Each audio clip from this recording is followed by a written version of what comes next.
But for the next half hour or so, we are with the Commissioner General of the Gambia Revenue Authority, Yankuba Darboe. I call him Yanks. Everybody knows that. Yanks, welcome to West Coast Radio. Thank you very much, Your Peter. first time here, and I have to embarrass you. I mean, you started very early in the morning, and you didn't know where we were. Exactly. Thank you very much, Peter, for having me. And I'm happy to be here for the first time. Our previous interviews, we've been talking for years, always on the telephone. Always on the telephone. Welcome back. Congratulations. I mean, the standard. I mean, making it known that you have, met your $19 billion tax target. That's a huge sum. Thank you very much, Peter, for starting with that questions. Maybe I'll just go back a little bit and explain that every year it's usual that the Minister of Finance will discuss with them and agree with IMF for a target for the year. This is a normal practice for all tax administration all over the world, because the ministry has to prepare a budget, and then the budget is based on figures.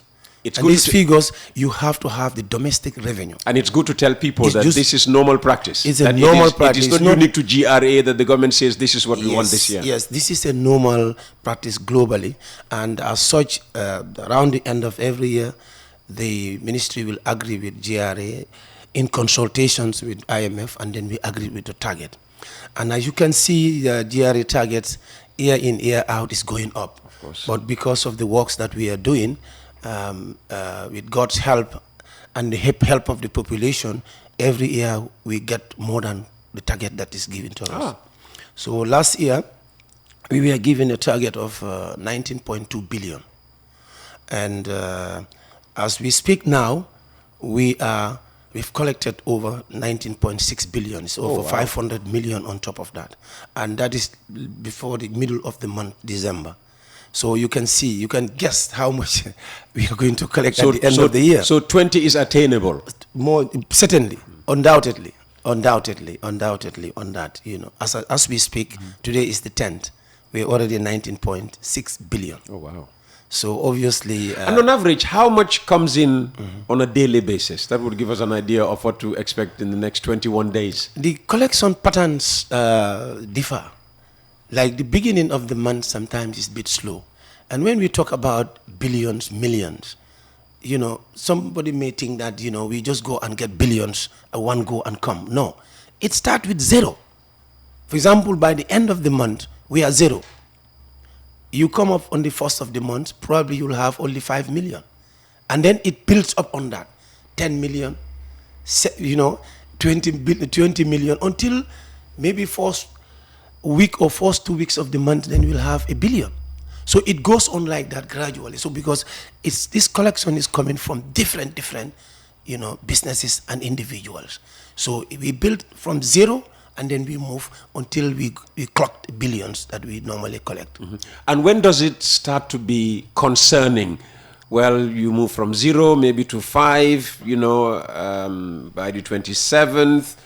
Maybe you were expecting an amount, it's not there. When does it start to be worrying? Okay, when you come to we have two operational departments. You have the Custom and Excise, that's mainly collecting the international trade. For them, the collections goes, on a daily basis, but more of the collection amount comes in around end of the month, 25th, 26th, 27th, up to the end. And the bulk of these collections comes from the OMCs, oil marketing companies. Oil marketing companies give us, more of this collection. We'll come to that when I can give you, approximately about over 400 million now we are collecting. Just from OMCs? Just from OMCs. So you can see they form the bulk of the collections when it comes to international trade. Now, when you come to the domestic taxes, bulk of the collections comes from the GSM companies. I must thank them very much for that. If I can quickly even mention, yeah, sure. From January to now, the GSM companies in the Gambia have collected over 2.4 billion. That's their contribution on the 19.6 billion we have. And is this in the form of VAT? This is in the term of all their taxes. You have VAT, corporation tax, and excise tax, etc., etc. Okay. So for them, they pay on or before 15th of the month, because most of the domestic taxpayers, their obligations is to pay on or before 15th of the month, or else you have to pay a penalty. So most people don't want to pay penalty, so they try to rush around that time, 14, 15, on or before. Okay. So we receive bulk of their payments around that time, and the balance comes around the ending. So this is how the pattern of the collection stands. But go ahead. I was going to ask, I mean, for offenders who don't want to pay their penalties, how do you deal with them? Well, if you are in business and you offend and we charge you penalty you don't want to do, it's very easy to enforce that.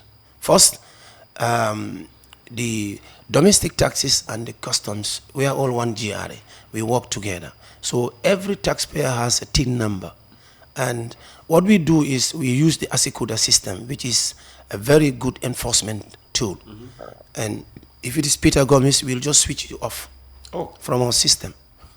Period. And what does switching off mean? Switching what? That means you cannot do anything. You cannot import anything. Oh, wow. You cannot do any activity with GRA.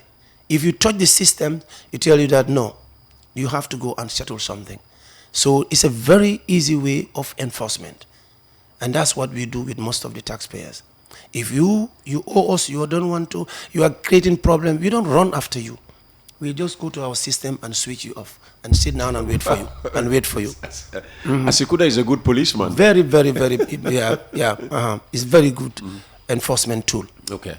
So after GSM, who are your next, group of, big hitters, if you like, in terms of, taxpayers? Well, the biggest in terms of domestic tax. You would have thought of banks? The banks also, they contribute a lot.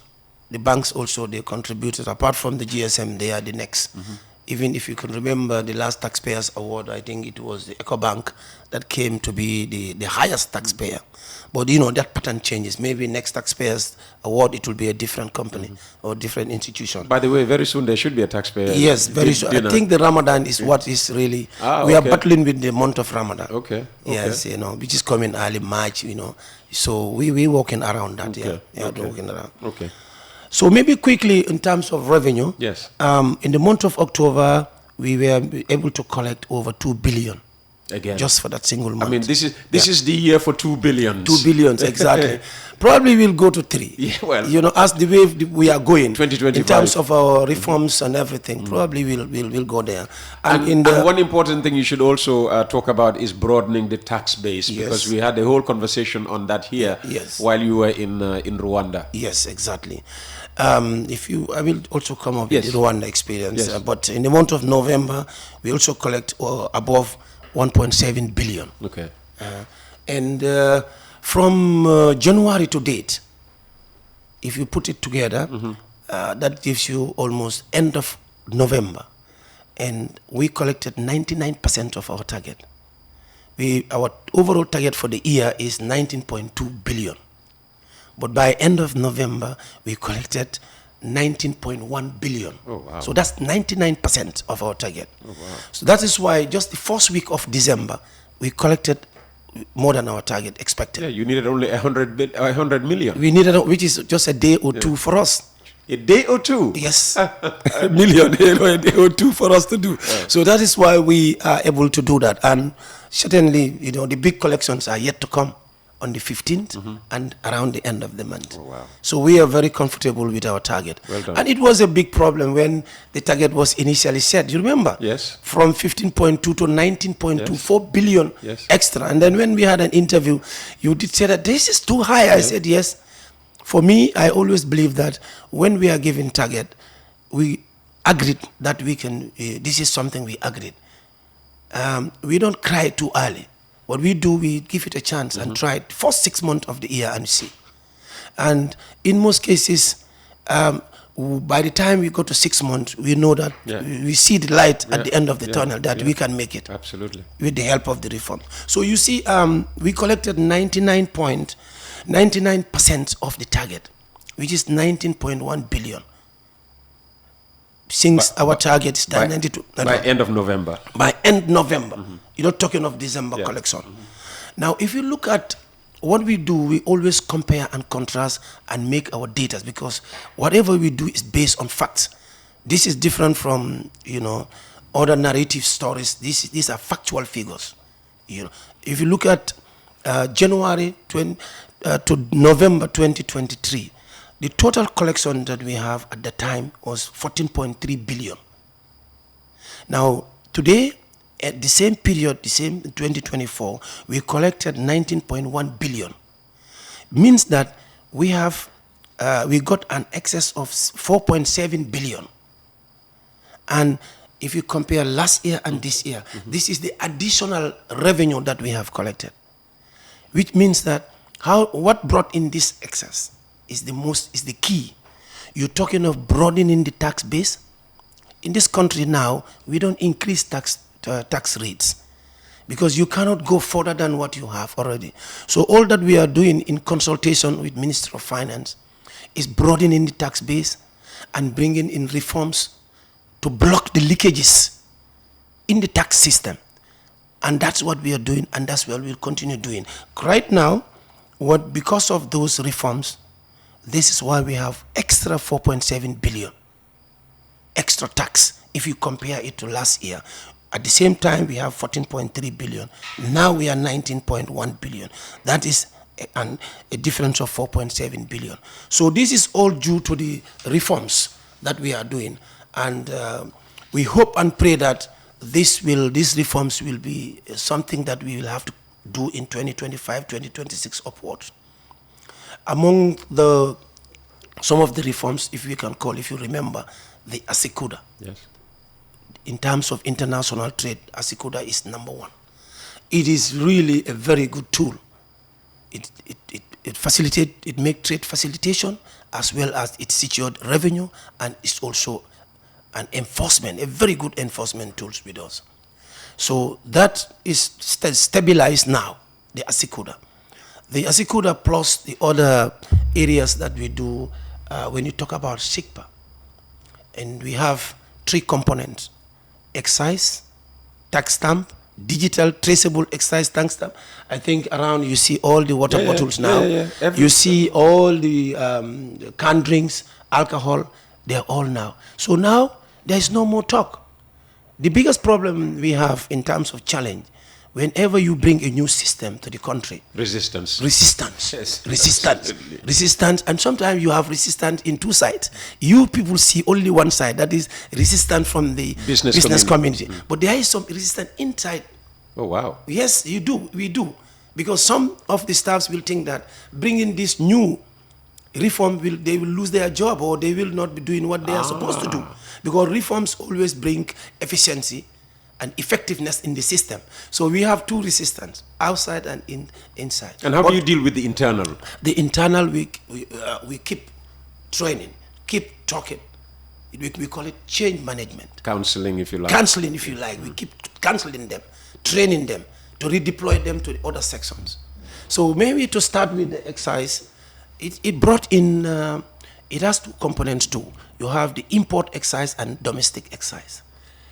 The domestic excise is what you see, that stamps they pay, what they pay. The import is excise one when they come into the country. And since we started up to now, if you look at last year, the same period up to end November, we've collected 153 million.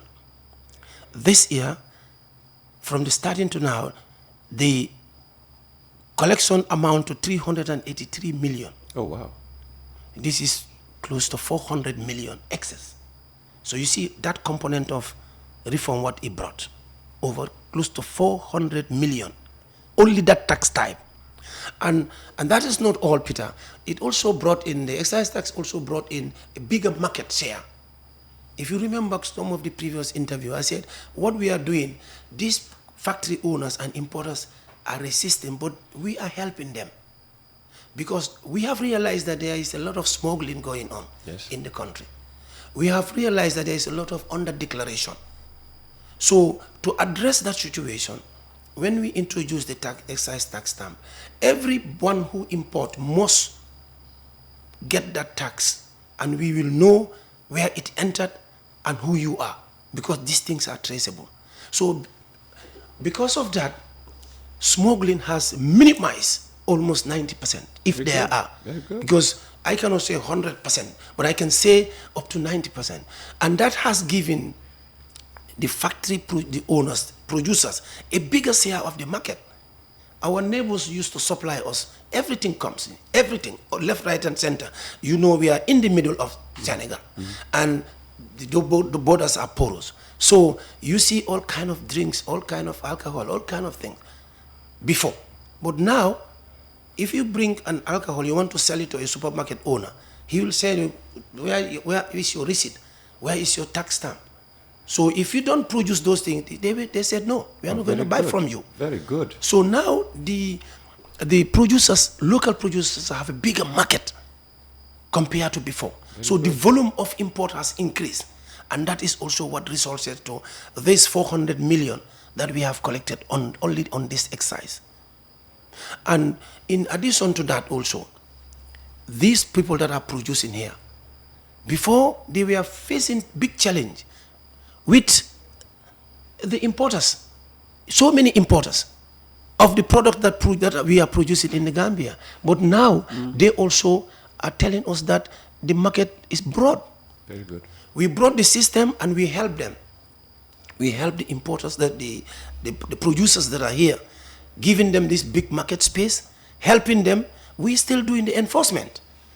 We've employed a number of staffs that are going around on daily basis to different supermarkets, different stores, just to make sure that we don't have any import that does not have the excise stamp. So the importers now of specific products are very happy. Importers like Gambia that brings in Coca-Cola product. Yes. From January, when we start this excise stamp, and now, you know, from just taking it from June to now, when you look at their collection, it's almost 70 million that they have paid to GRA. 70 million Gambia. And this is just if you run it down to 6 months. Before they were not paying that much. Before they could not pay it because the market is not there for them. Yeah. Everybody was bringing products similar to what they are bringing, and different products. So the market was saturated. But when these controls comes, you can see their volume of import has gone up. Likewise others. So as such, only Gambia was able to pay within 6 months $70 million. And this applied to so many others.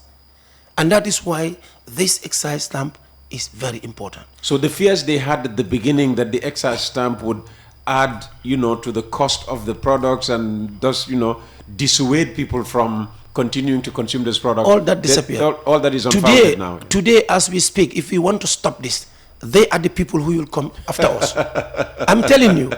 In the beginning, they have to take us to everywhere. To my minister, they have to report us there, to the president, everywhere. But the president and the minister and the entire government, already we got the buy-in. Because whatever we are doing at GRA... Well, the president and the minister want you to raise 19 billion. Yes, they do, but also it is important. This is one of the things that I shared with my colleagues, over 400 director generals and commissioners in Rwanda, that the most important thing when you want to do a project, a reform, first get the buy-in of the government. Tell the government what you intend to do and what that is going to bring. So at the end of the day, when you start, the resistance will come, but they know already what you are up to. So they give you 100% support. But if you do it on your own, without telling them, then when people start making noise, they get worried. Absolutely. So this is exactly what happened. So we got the support of the government. And now, if today we want to stop this excise, Peter, I'll tell you, they will run into everywhere to say that, no, stay there. Yeah. Because they have a bigger market. And now that both importers and the producers are happy, even the local producers, you know, we help them with applicators. That is, you know, when you have an organized factory. Yes. So the machine that put up the stamp on top of this head, you see those stamps? Yes. We brought them in. We brought engineers to come and fix it for them. Ah. Just to help them. Not only that, Peter. At GRA's cost? No, we negotiate with the company. Okay. The company brought it at their own. You facilitate their we facilitated. Applicators, all organized companies. We make sure that they brought this facility, applicators. They went to their factories, spent time there, fix everything. Now they are so happy. If you see the way the production goes, you'll be happy. It goes round. When you get to that place, it hits. So it was fantastic. And in addition to that, we also give them, create a credit facility line for them. Like you want to buy these stamps, you don't have to get cash to go and do it. If you're reliable, you pass through GRA. GRA will serve as a guarantee, and then we just allow you to a certain amount. You buy, get it on credit, apply, then you come and pay. So we work with them. And all these things we told them at the beginning. But they have seen that whatever GRA said, we have done it. And the government is backing them. But so even the suspicions of SIGPA have all dissipated? Oh, it has all disappeared. Today you want to pull out SIGPA, it's going to be a big fight. You know, those talks were just talks to, you know, make people fair and things like that. Scaremongering. Exactly. But today, the SIGPA project is doing a great job. In fact, just quickly moving into the other SIGPA component, because it's three. The other SIGPA component is called fuel marking. I think on the radios, on the newspapers, we've been trying to sensitize in September, that there is we have now graduated with Excise. The Excise now, Peter, is fantastic. It's working fine. If it is a baby, it's an adult now, right? Now we move to fuel marking, which is the number 2. Fuel marking, with all the problems associated with importation of fuel, which I explained last time. Now, we started in September. In September, October, November, when we look at the revenue that we collected, the same period last year, it was about 500 million. $500 million. $500 million. Today, we've collected over 1.1 billion. Oh, wow. On only fuel. Oh, wow. So, Peter, you can see what these reforms can bring. Absolutely. Even a blind man. Goodness me. Even a blind man, if you talk to the blind man, you know, he will see how these things, reforms are working. So this is the only thing, because even if you increase from 15% to 35% of a tax product, you increase the rate. You cannot get this kind of money. No. This is over 100%. That's what I'm saying. In fact, it's 134%. Yeah. When you put it in terms of percentage. From the time we start, just one quarter, we are able to collect 1.1 billion. This is almost over 700, close to 700 million. More than what we did, you know, last year, the same period. Because whatever we do, we put statistics on table. Yes. We have good recording system. We know how much we collect on each month. And the 3 months will add up about 500 million. And then the same time, the fuel marking has given us over 1.1 billion. Wow. You think if you want to stop this thing now, the government will agree? No, it won't. It won't. It won't. It won't. And it also brings stability. The players are happy. Happy in the sense that if you are an OMC, you buy your fuel from the 2 depots, either of the depots, GP or GPS. Now you pay your tax and everything. Somebody else is in the same market and he is selling, but he's getting his fuel without tax. Is it fair? No, it's not. It's not fair. It's not. So then the players become worried. Why am I paying all this while another person is not paying, and we are going to the same market? So that is the stability that the fuel marking is bringing into the market. And now that we are achieving that, so far so good. They are doing the fuel marking, and we have also a mobile vehicles with labs that goes into different petrol stations, trying to test the fuel to see whether they have extra fuel in it or not. Adulteration. Exactly. So this is going on constantly. So with that, if we can achieve over 1.1 billion for 3 months, so you can imagine what will be the end result. Yeah. So this is also another remarkable reforms that we have gone undergo. So now the big thing is revenue assurance. Revenue assurance is the 3rd phase of SIGPA. What this simply means that the telecoms companies that are existing in the Gambia, they also pay different type of taxes. And we want to know those taxes, how much they amount to. And that is why we're coming up with the revenue assurance. And it will involve all the telecoms, GSM companies that are here. I must say this quickly, they are paying their taxes, and I told you their contribution on the 19.6 billion that we have. So far, they have contributed 2.4 billion. So I must thank all of them. And as we speak today, they are all cooperating, all of them, including Gamcell.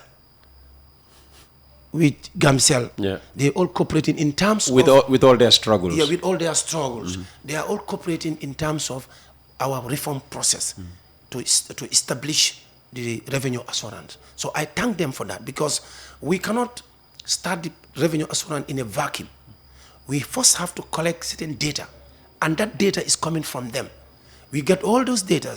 We're doing this in consultation with PURA, because all the other reforms, they also involve other institutions that we work. So PURA is taking the forefront of revenue assurance. As telecom regulator. When we went to Rwanda in the ETAF annual meeting, after my presentation. ETAF is what? ETAF, African Tax Administration Forum. Okay.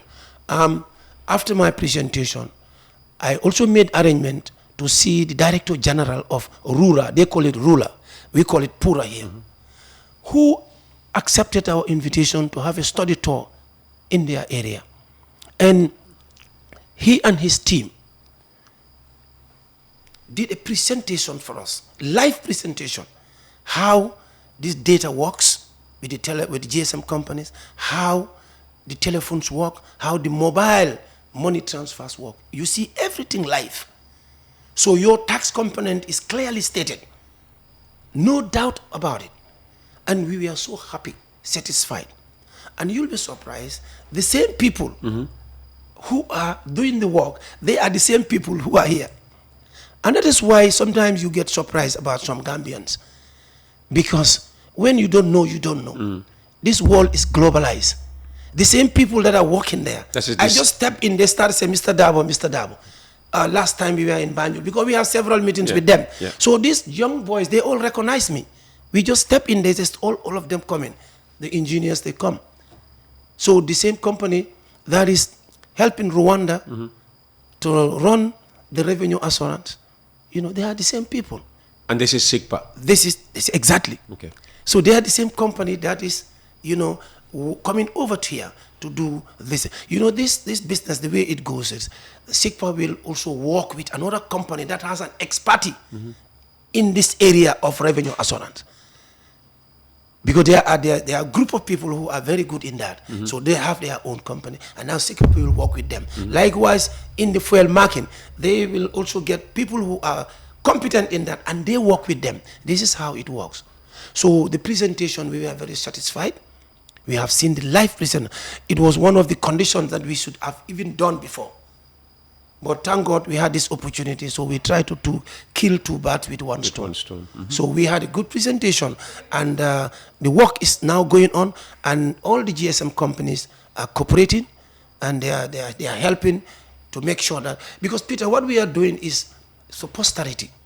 It's not for 1 year, 2 years, 3 years. This thing, once we are able to establish the revenue assurance, it will be here for the rest of mankind. And that is why it is good for the GSM companies to cooperate with us and the government, because it's a government thing. It's not per se GRA. GRA is spearheading it. But the bottom line is, this is for government. For the next... And hopefully what is for government is for country. It's for country. What is for government is for... And the owners of the GSM company all have a business responsibility. They want to make sure that they have a government that protect their interests in terms of, you know, stability in the country. And in that case, you know, they also have to play their part, which they are playing. They are cooperating in this. So that is the third component of the... We are on the process. It's not finished. Probably it will take us to the first quarter of next year, which we are hoping that by the first quarter, second quarter, we should start the revenue assurance. And when we do that, I will also tell you, how much we collect last year, the same period, 2024. You know, today I'm telling you 2.4 billion has been collected from the GSM companies. Now, next year by this time, God willing, if we have everything established, now I'll tell you now, this is what we have, this is where we are. And that thing will go on for posterity. Okay. So that's another structure that we have. We are. Now you go to the single window. That's another reforms that we are doing. The single window, we've discussed it earlier on, but the most important part first is the e-tracking. The electronic tracking of goods going in and coming out of the country is very important. Before the e-tracking, we have a lot of transit that comes in from Senegal to Banjul. A lot of things have been said, whether some of these trucks, they even get to Banjul. Some of the vehicles that comes in from Senegal, whether they even get to Banjul or they disappear within. This was our biggest problem. We work very hard with Minister of Finance. We see what is the solution. Thank God we have a solution from the, how do you call it again, the e-tracking. When it comes, we started it sometimes. Every vehicle that is going out of Banjul, be it petroleum product. You know, we still have people who buy petrol from Malians that comes here. Yes. They buy petrol on transit and take it to Mali. Yeah. Before, we used to, human beings used to escort them up to Basse, up to Jiboro, which is tedious. And sometimes if it is like 30 vehicles, 40 be one person, and they go in different speed, some of them may disappear, dump the fuel and come back. So, but now, every vehicle that leaves the depot will have a tracking. And these trackings are live monitored. They are, in my office, I have a screen. I've seen it. I've seen that screen being tracked, all over, all the borders in the country. You can sit down and see the activities, what they are when they are moving around. And then we have also another office that is dedicated to monitor 24/7 at the office. We have one at Kanifing, Churchestown, that also 24/7. Different people, they don't talk to each other.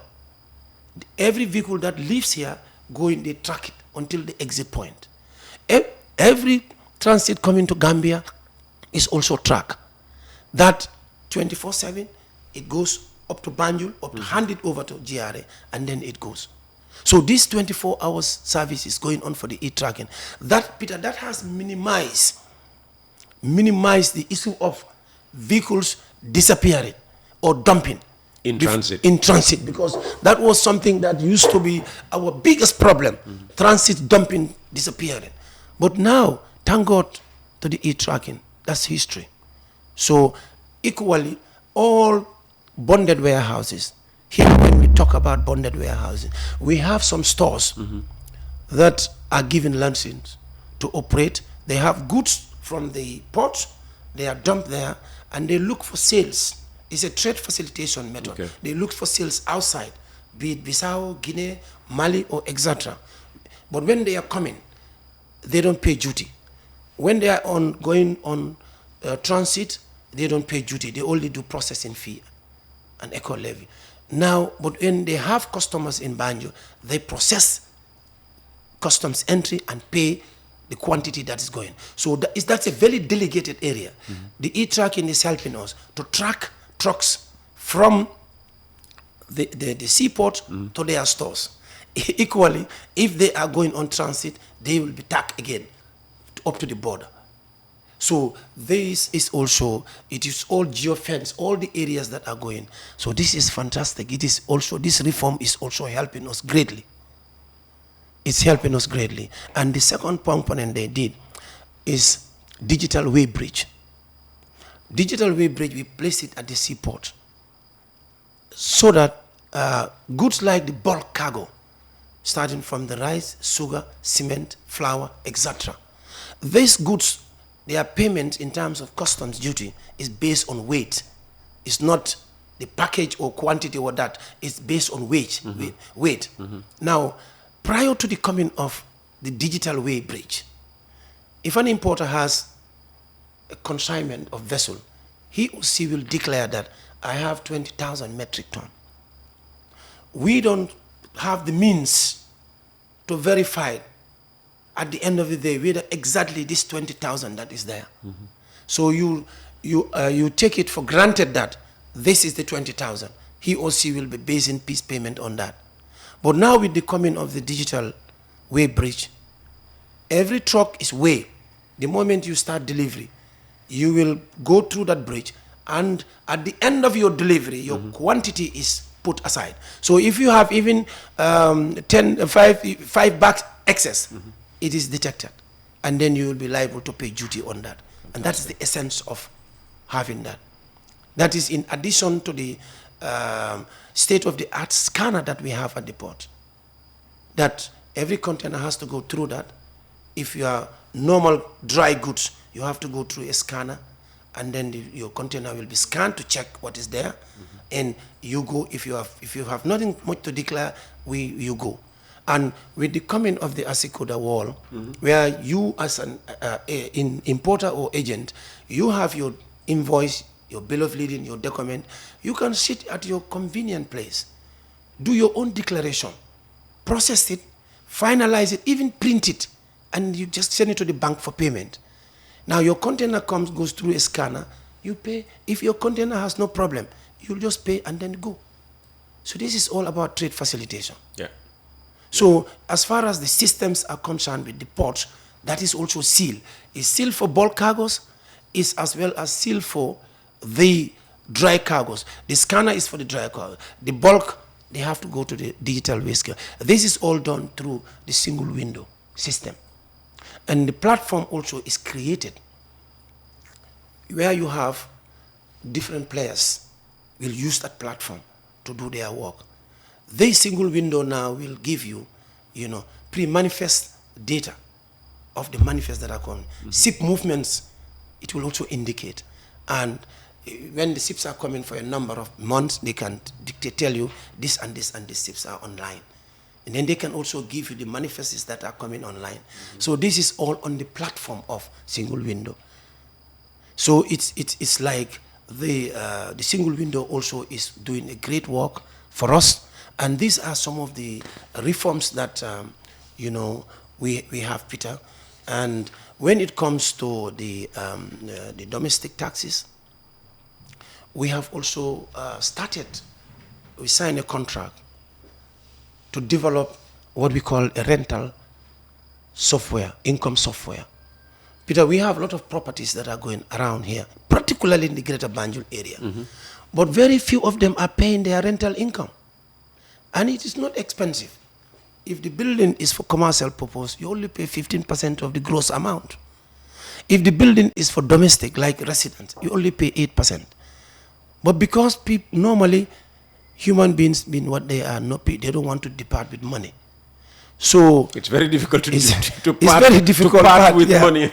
That's the thing. So what we do on that, in the domestic tax front, we contracted with a company, and they are developing a software that will cover most of the buildings that are within the Greater Banjul area. And we'll have a database of them, such that if the time comes for you to pay, it's a matter of clicking a button, and then we see where you are, and we'll either call you or come for you.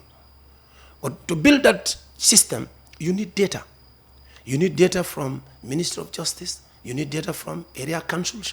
You need data from local government. You need data from NAWEC. You need so many data that you need. Oh, wow. So you need to put all that data and put it in the system, and then you'll have a proper database. It's very difficult to get that data. We are working closely with Minister of Finance. Well, NAWEC should not be difficult. It is, Peter. It's taking us months. They just don't want to share the information, or what? The institutions, for some reasons, are hesitant to share this data. And our buying point is, we are getting these data from different institutions.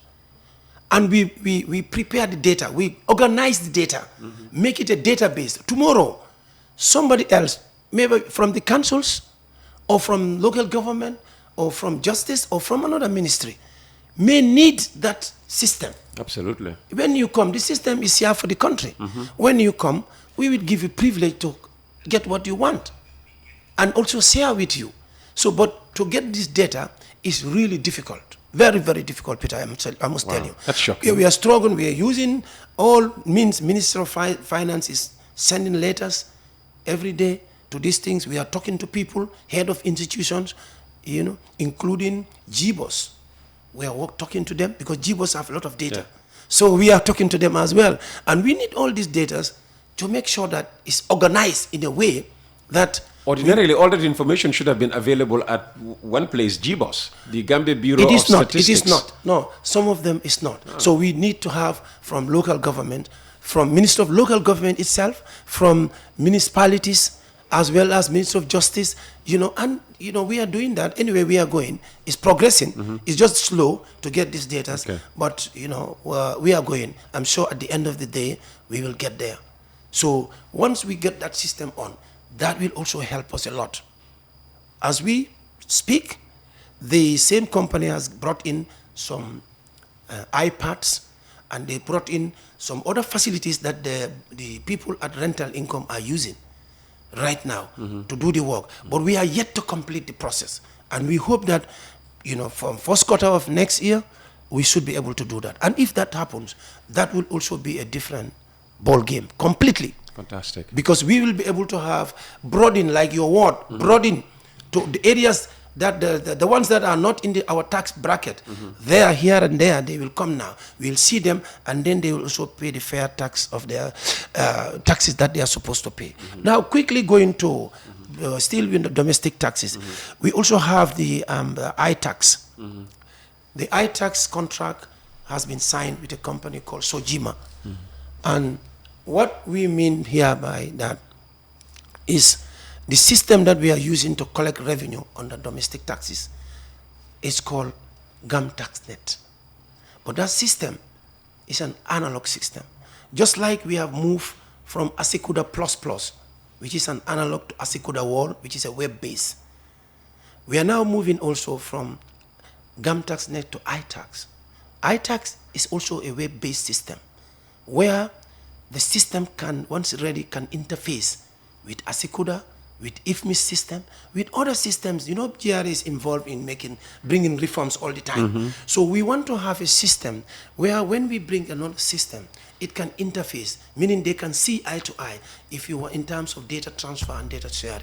So iTax is also like that.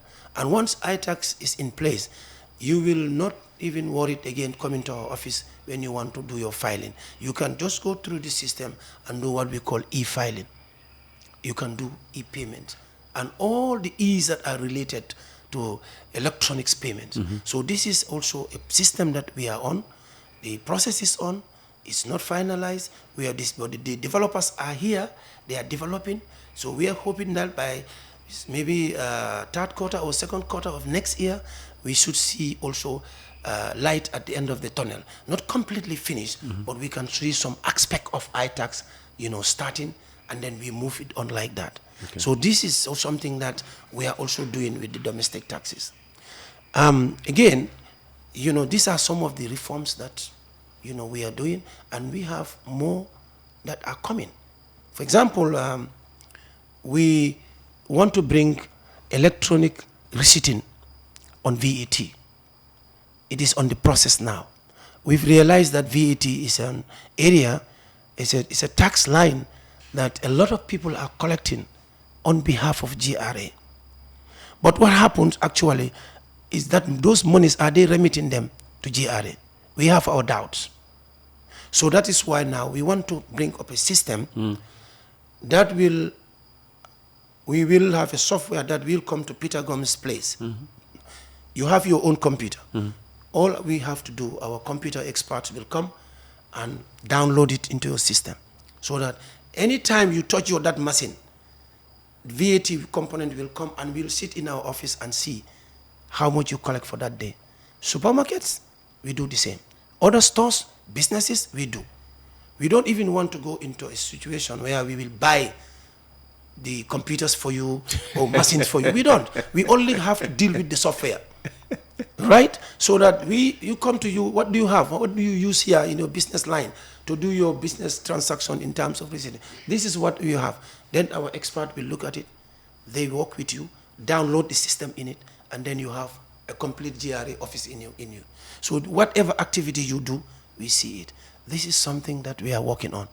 So every VATable activity, would be captured by GRA. Exactly, exactly. Every VATable activity will be captured by GRA, and then in that case, you'll realize that everything that we need to collect as far as that is concerned will be collected.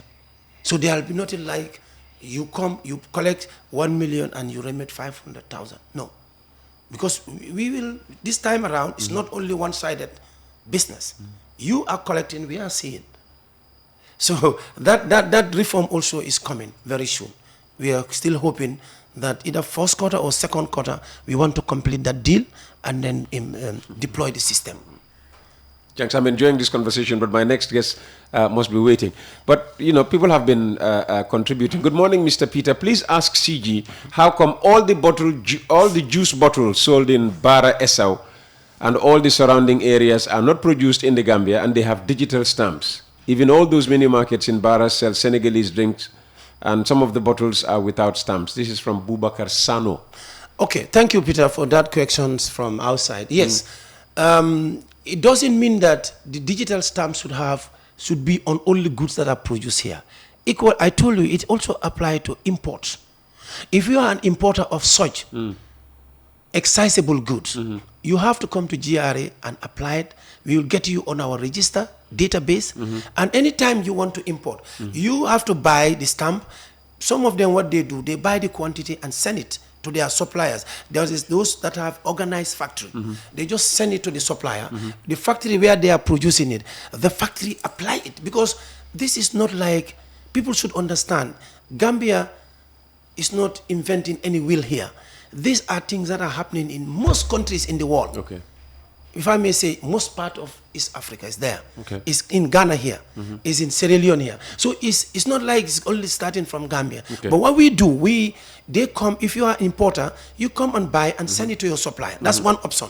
Others buy it, and when they make sure that GRA knows that they have the stamp, once they come, they pay their duty, they are dragged to their store and they apply the stamps. Okay. I'll take one more text message and then definitely we should be wrapping up. We've done almost an hour when it was supposed to be 30 minutes. The taxation of factories has made us pay an extra $2 for the water that we used to buy for $5. Now we buy it for $7. This is from Alpha Diallo. Fine. Fantastic, Alpha. Thank you for that question. Buying a product is a matter of choice. It is the producers are not saying you have to buy by force. If it's affordability, but we have to look at the bigger picture in the country. Peter, I have shared figures with you. Before the introduction of this excise tax, how much we were collecting. Yeah, but the argument is in wanting to raise your revenue. No, I mean, you are putting pressure on the consumers. Yes, but at the end of the day, Peter, we are all citizens of this country. We have to see what is best for the country. It is not about it is not about paying $1, $2. That's not the part. The most important thing is, what is the reform bringing for us? Our budget last year, and compared to our budget this year, is completely different. Where do people think that government will get money? We have to look at the domestic revenue mobilization. So if we want to look at those minor things of $1, $2, and then we will not do our reform. Well, cumulatively it comes to something. Yeah, but we will stay. What we are looking at is the bigger picture of what we are foregoing and what we are achieving as a country. Last year, with less of these reforms, we collected almost 15.7 billion. This year, we have a target of 19.2 billion. I told you by end of November, we got 19.1 billion, almost 99%. Peter, how do you think we will get this money without these reforms? GRA, we are not magicians. We only get money from taxpayers. And we don't want to really burden our taxpayers by increasing tax rates year in, year out. So we thought the best thing to do is to bring reforms that will broaden the tax base and make it inclusive so that everybody contributes. Whoever is doing an economic activity in the country will contribute something to our tax. Thanks. I have to stop you there. And let me read you this text message. Uncle Peter, in all fairness, Yankuba Darboe has been an exceptional leader and has a vision for the country. I'm very impressed with his revenue generation strategies. Thank you. On that positive note, we know we have to bring this conversation. Thank you so much for that, Peter. I appreciate. To an end. You know, I mean, I appreciate that. I appreciate that. Our work is not easy, Peter. But like I said, nobody wants to depart with money. Nobody. And if government entrusts you to be the head of the revenue authority, you have a bigger responsibility. And if you have a staff capacity of over 1,000 people, and they are all dealing with money, Peter, that's not a child's work. It's not. I'm telling you. It's not. We have seen institutions that are dealing with 5-10 million, how things are happening. And now you are talking of GRA, billions. Billions. Yeah. And very rarely you will hear issues here and there. No. So it is not an easy job. It's not. The most difficult job in the world is dealing with physical money. And that's what we are doing. Well done. So I'm happy that. But you are minimizing human contact with money. That's what we are doing. By digitalizing. By digitalizing and working with the banks. 90% of our collections now it all goes with the banks.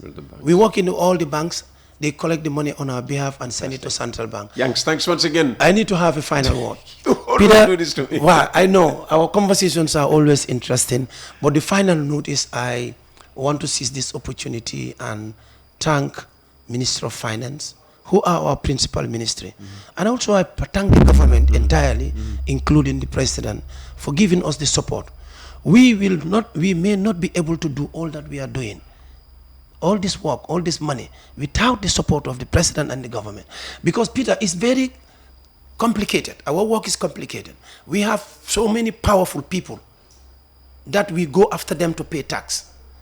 And some of these people can be very powerful in terms of where they go and where they can reach.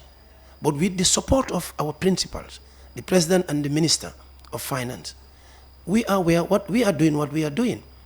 Go whoever you think that is powerful, when you go to them, they speak the same language that we speak, that we need to do this for the country and for posterity. We are building a structure for this country, a structure that will stay here for hundreds of years. All these reforms that we are doing, they are not going to stay here for 1 year, 2 years, 3 years. They will be here forever. And they will help this country to develop. Days are gone where countries will depend on loans and grants. It's very difficult now all over the world. So every country is depending on domestic revenue mobilization. And to do that effectively, we have to do these reforms. Okay. We have to do. And then I want to thank the taxpayers. Besides thanking the ministry, the government, the president, I want to thank the taxpayers. Because without them, we will not be here. We are doing this work on behalf of the country. Somewhere, someone, somehow, somewhere, some people have to do it. And that's what we are doing. And we believe with the help of the taxpayers, with their cooperation, like I've mentioned, the GSM companies, they are cooperating very well in terms of our revenue assurance. And I expect all other sectors that we are going, when we go to them, and then we say, we need this data, we need this, we need that. We are trying to develop a system. We need their cooperation. Because GRA is their GRA. GRA is our GRA. We are collecting this revenue for national development. And if we want the government to do the work, infrastructural development and other developments, we must have money. Okay. It is very key to have money. I think the message is home now. I think the message is home. All right, I am very happy that I am with you here, Peter, today. Thank you. Thank you. That's Yankuba Darboe. He's the Commissioner General of the GRA.